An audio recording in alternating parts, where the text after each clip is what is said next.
fait longtemps, je crois que c'est Astérix qui m'a, quand j'étais vraiment tout gamin, qui m'a fait plonger dedans.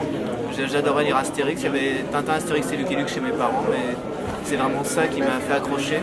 Et puis après, quand j'étais ado, j'ai commencé à découvrir plutôt Gottlieb, et puis peut-être après Gossens, et voilà.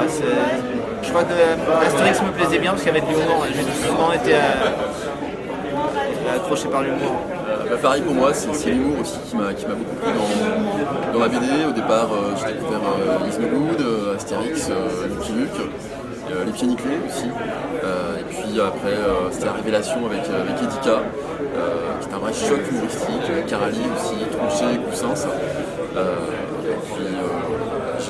En fait, j'étais nul en dessin, j'ai essayé de dessiner, mais j'étais nul en dessin. Je me suis dit qu'il fallait que je trouve des gars assez sympas pour accepter de dessiner mes histoires.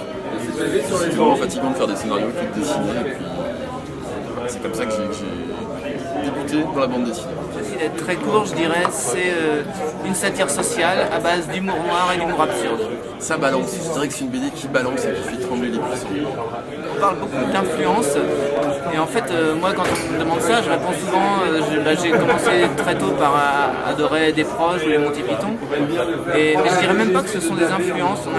J'ai l'impression d'avoir eu cette envie de cet univers-là dès que j'étais gamin, quoi, tout petit, et qu'en fait c'est plutôt les gens qu'on rencontre comme ça, c'est plutôt comme des plots qui nous indiquent où on doit se trouver, quel est notre univers, et ils nous aident plutôt à nous rencontrer plutôt qu'à vraiment nous influencer, je dirais. Après, on peut être influencé dans la forme, parce que la forme d'une bande dessinée, parfois, il y a des manières de fabriquer un gag, et il y a des recettes, et dans la forme, on peut éventuellement reprendre les formes des autres pour apprendre.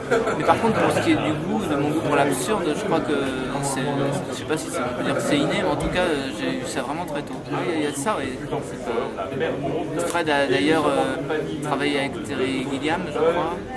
Et Terry Gilliam, il y en a qui nous ont presque rapproché des fois un peu de l'univers quand on est un peu dans le futurisme. On imagine des situations futures un peu absurdes. On nous a comparé aussi à Brésil. Oui, on a envie d'en faire un autre, de toute façon. Un autre qui est en préparation, je pense qu'on peut le dire. Ah oui. Voilà. Je sais pas si c'est un scoop, je crois. C'est peut-être un scoop. Et oui, on a envie d'en faire un autre. Et la matière, évidemment, il y en a.